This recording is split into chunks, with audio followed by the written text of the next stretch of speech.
You're watching VinylicPumaGaming. So there are a lot of guns in Borderlands 2, and it can be fairly difficult to keep track of them all. Just one unique weapon can have hundreds of different variations based on what element it is, what parts it has, and also what weapon accessory it possesses. The staggering amount of variation can make it difficult to keep track of what weapons are legitimate versus what weapons are synthetic. So today, I figured I would go over several guns that shouldn't drop in-game and have to be obtained through other means. Now, before we get into this video, this isn't going to include every single item or weapon that should never drop. However, it's going to be a combination of what I would consider to be the most common, as well as a few that I find particularly noteworthy. Usually, you'll find that most of these weapons are inferior to their legitimate counterparts, though there are some that are completely superior. But with that said, they aren't usually going to be way stronger than anything you could find in-game. But without further ado, these are the top 10 hacked guns and weapons that should never drop, starting now. Number 10. Non-elemental MALIWAN weapons. Now, this one should be fairly obvious, but no MALIWAN weapon can come with an element. Well, the only exception I can think of would be in the case of unique transfusion grenades like the Kiss of Death or the Seraph O-. If you see these while you're playing through the game, it basically means that whoever made it just removed the element from a MALIWAN weapon in a save editor. In most cases, this actually makes the weapon worse and limits the damage potential. In other cases, removing the element yields an explosive or a non-elemental explosive hybrid gun. So guns like the Pimpernel and Norfleet actually gain mostly explosive properties. Other weapons like the Hellfire and the Volcano become non-elemental explosive hybrids, where each individual projectile deals a portion of both non-elemental and explosive damage, usually with the former being the bulk of the damage dealt. Now, it tends to vary from gun to gun, but usually guns that deal splash damage are non-elemental explosive hybrids once the elemental tech is removed. Something that is interesting to mention is that if you manage to remove the element from a true lane, it becomes an explosive shock hybrid.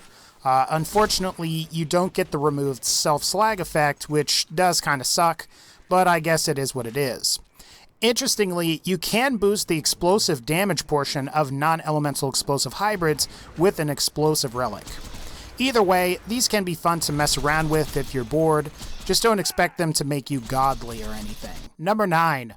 Non-elemental E-Tech pistols. Now, you actually can find non-elemental dart and spiker pistols legitimately in-game, however these only drop from Hyperion because there's apparently a bug with the parts list for Hyperion pistols. Now, I suppose we could debate whether this is intentional or not, but the fact is that other E-Tech pistols from other manufacturers must have an element. If your Vladov, TDOR, MALIWAN, or Bandit E-Tech pistol doesn't have an element, it's been removed by somebody that's using a save editor. Ultimately, I don't think it's really worth making any fuss about these in particular. While it's not supposed to drop, E-Tech weapons are only really useful in normal and maybe even true Vault Hunter mode. After that, you're going to want a weapon that can deal a significant amount of critical hit damage. I'd also say that non-elemental dart and spiker pistols are actually worse than their elemental counterparts simply because they are incompatible with the Bone of the Ancients relic.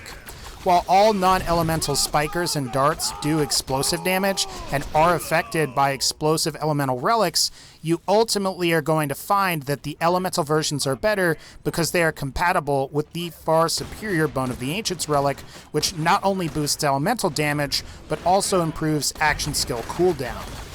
So if you do see a Hyperion E-Tech pistol without an element, it's possibly legit, otherwise it's not. Number 8, the error message. So as the red text says, the error message should never drop in game. But overall, the error message is a pretty interesting weapon as it is a Seraph weapon with a purple Rarity weapon skin that's commonly found on TDOR weapons. And what's also weird about all of this is that the error message is a Torg rocket launcher as opposed to a TDOR launcher. Now, as some of you probably already know, the error message is basically the rocket launcher that's wielded by one of the raid bosses from the Captain Scarlet DLC, known as Master Yi. Oddly, it functions more like the Ahab launcher that is a legitimate weapon that you can obtain, and the Ahab is actually a little bit stronger. Like many of the weapons on this list, you can only obtain the error message through the use of a save editor. However, unlike most other hacked weapons, the error message is its own complete weapon, and in that retrospect, it's like most of the legitimate weapons that can drop throughout the game. Usually, most other synthetic weapons are made by changing the manufacturer or by modifying various parts to the gun itself in order to produce something new. The thing about the error message is that the developers of the Captain Scarlet DLC specifically made this gun with the game's development tools. Ultimately, this is sort of a fun gun to have, and it's not going to really be that game-breaking. That said, you could probably use it for boosting your flacker. Just keep in mind that the AHAB will still be a better option. Number 7. Trick Shot Pistols. Unless you have a Jacobs pistol, no other pistol in Borderlands 2 or even the pre-sequel should have the Trick Shot prefix. So this means you can actually get a Trick Shot Maggie, Unforgiven, or Rex, but you can't acquire a Trick Shot Unkempt Herald, Infinity, Lady Fist, or any other non-Jacobs pistol through legitimate means. The Trick Shot mod is a mod or hack that's performed by changing weapon accessories and manufacturer values to get the bullets on any pistol to ricochet. I would say though that the Trick Shot mod makes most guns a little bit worse. For example, any pistol with the double prefix is preferable, even on Jacobs pistols. So for example, a double penetrating Unkempt Herald will always be better than a Trick Shot Unkempt Herald. That said though, Trick Shot Infinities are somewhat popular in earlier playthroughs since you don't need to be quite as precise with critical hits, and you may find that a Trick Shot Infinity with a B shield on gauge may end up working pretty well. You may also find that you can get it to work with Anarchy provided you have a true neutral class mod that can mitigate any losses to your magazine size. But like I said though, I think you'll find that for the most part, Trick Shot mods usually make your gun worse. I would say unless you're using gauge, you're going to find better weapon options out there. Number 6. Grenades without a fuse. So the vast majority of grenade mods in Borderlands 2 should have a stat on their item card labeled fuse time. If your grenade mod doesn't, that means it's been removed in a save editor. Something that's worth mentioning is that a grenade with no fuse time and a grenade with a fuse time stat of 0 largely do the exact same thing. Both grenades with a fuse time of 0 and one without a fuse time altogether usually explode or deploy on contact with any surface. Usually, most grenade mod variants can spawn with a fuse time of 0, so there really isn't much of a point in having a grenade mod without a fuse time. Now, that said, if you have a grenade mod that can't have a fuse time of 0, like the Nasty Surprise, no fuse time on your grenade mod can make this grenade mod even better. A split-second difference with the Nasty Surprise can make a difference between dealing a decent amount of damage versus dealing barely any at all. While a grenade with no fuse time is not legit, you're usually not going to see a significant benefit to having them. Maybe removed fuse time versions are a little bit better in the sense that they probably have perfect parts. However, you can also receive perfect parts versions of in-game weapons if you get lucky. Ultimately, don't worry about these too much. There's not much of a difference between them and the versions with the fuse time of 0. Number 5. The Harpoon Launcher. So this particular weapon is pretty bizarre and is pretty similar to the error message in the sense that it serves as a placeholder for a new projectile type that was added to the Sir Hammerlock's Big Game Hunt DLC. Unlike the error message, the Harpoon Launcher doesn't have any red text, which can make it fairly difficult to identify at first glance. However, it is also a Torg weapon that has the appearance of a blue Rarity rocket launcher from Bandit. So if you're looking at your manufacturer values, you can realize what this thing is that way. Unlike Bandit rocket launchers though, which reload by removing a cartridge from the center of the gun, the Harpoon launcher reloads like a Torg rocket launcher. And this is pretty weird the first time you see this happen, but it's actually fairly common for a hacked or modded weapon since the manufacturer value determines what reload animation you will get. In terms of stats, the Harpoon launcher is identical to your standard blue Rarity Torg rocket launcher, provided it has identical parts. However, when compared to a Bandit launcher with similar parts, you'll find that the Bandit launcher will do more damage, has better magazine size, and better accuracy. The only trait that the Harpoon launcher beats the Bandit launcher is when it comes to reload speed. At the end of the day, though, I think you'll ultimately find that, like the error message, there are just simply better weapons out there. With identical parts, both a Purple Rarity Bandit and Torg launcher would be completely superior to the Harpoon launcher, and given that you're going to have to use a save editor to get this gun, you're probably better off just looting a good launcher from in-game. If you want one, go ahead, boot up a save editor, and just edit your characters. Number 4. Missing weapon sights and scopes. So when some weapons spawn in Borderlands 2, they must always have a weapon sight. That said, some SMGs, assault rifles, pistols, and shotguns do have the possibility to spawn without a weapon sight. Usually, weapons that are purple rarity or higher will spawn with a weapon sight. Specific weapon types like rocket launchers and sniper rifles will always have a weapon sight, except when it comes to certain weapons like the Buffalo or the elephant gun. There are also a few specific in-game unique weapons that must always have a sight or scope on them, and these are the Slow Hand from the Torg DLC, plus the Dominator, Teapot, and the 1340 shotgun from the vanilla game. There's also a distinction between the sight none value and the no weapon sight value. The former is what you should usually see on most weapons that don't have a sight.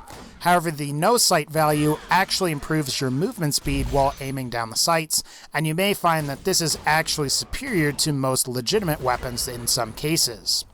Now, there are some legitimate weapons like the Interfacer and I believe the Greed pistol that can spawn with the no sight value, and provided that you've spec'd enough points into expertise on Axton and you've got a class mod that boosts the skill by +6, you can actually move faster while aiming down the sights than you can while sprinting.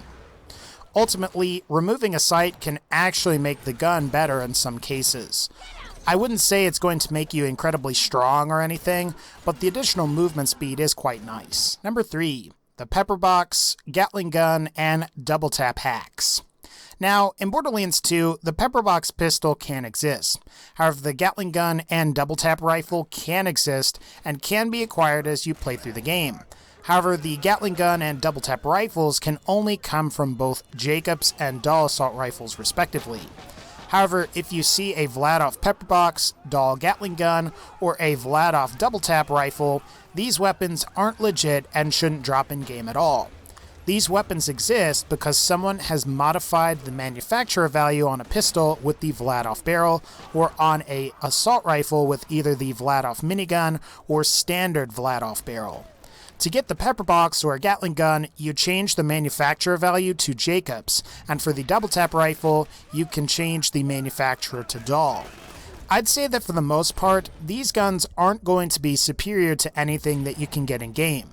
So for example, an Unkempt Herald will outperform a Vladov PEPPERBOX in terms of DPS. If you see these, it's not really worth losing sleep over them in my opinion. They're only a little bit better than the original weapons that they're based on. However, your top tier legendaries and uniques like your Sandhawks, Pimpernels, Beckas, and other weapons will usually outperform these. Plus, you may find that they consume way too much ammo to be practical. Number 2. Black Rarity weapons. Now, before the Digistruct Peak add-on wiped out the vast majority of crazy modded hybrids, Black Rarity weapons used to be able to appear on both PC and console. However, with the Sanity Check now applying to the Bank, Backpack, and to Claptrap's Stash, these weapons can only appear on PCs with Cheat Engine. Though you can also occasionally encounter them with the Randomizer mod as well, but that also requires you to install some additional software. In terms of appearance, Black Rarity weapons have a black aura, and when viewed in the player's inventory, there is no aura at all. Plus, the black text can make it difficult to read what the gun actually is or is actually called. Something that's worth mentioning is that you can still get modified hybrids that don't have the black text and will actually appear as either white, purple, or even pearlescent rarity. This is because there are several factors that determine what rarity you ultimately get. The first is whether you have a Seraph weapon part on the gun or not, and then after that, the combination of the rarity of the weapon barrel and the weapon body determines the rarity that you receive. Black Rarity weapons just so happen to be weapons that don't contain a Seraph weapon barrel, and they usually contain several legendary weapon barrels on one gun, thus boosting their rarity into the black. Now, if this sounds vague, I'll link you to a guide from Steam user Magic Gonads that goes over this a lot more in depth. Just remember that the weapon barrel and weapon body of the gun determines its rarity, and by changing the body, you can either increase or decrease a weapon's rarity. If you're on console, you should never run into these. Even on PC, I would say that you have to use Cheat Engine and have it enabled in order for you to even get them to appear in-game. And number 1, LIMESCENT, aka Gold Rarity Weapons. So just like Black Rarity weapons, Gold or Limescent Rarity weapons are determined by the specific weapon barrel and weapon body that appears on the gun. However, you will need to have a Seraph barrel on the weapon, otherwise you will get rarities below Legendary Rarity. Generally, the best way to get these is to simply place a weapon body from a much lower tier shotgun from the same manufacturer on the gun. Interestingly, you can also do this to get pearlescent rarity weapons, and it's possible to take any Seraph weapon you can think of and make it either pearlescent or limescent this way. Just keep in mind that if you do convert a Seraph weapon this way, you're actually making it worse. There's a possibility that Gearbox intended on having a proto-legendary rarity at some point during development. Or it could just be that Limescent Rarity emulates the aura that's emitted by various currency drops that appear as you play through the game. Either way, Limescent Rarity has a very exotic appearance and looks really cool in my personal opinion. Again, if you're on console, you don't have to worry about these. Even if you're on PC, the likelihood of encountering these is extremely low. Alright guys, that's going to wrap up this particular video. If you like this video, please be sure to leave a like and let me know. Was there anything I missed? Can you think of anything else? Let me know in the comments, but as always, take care, and I'll see you all next time.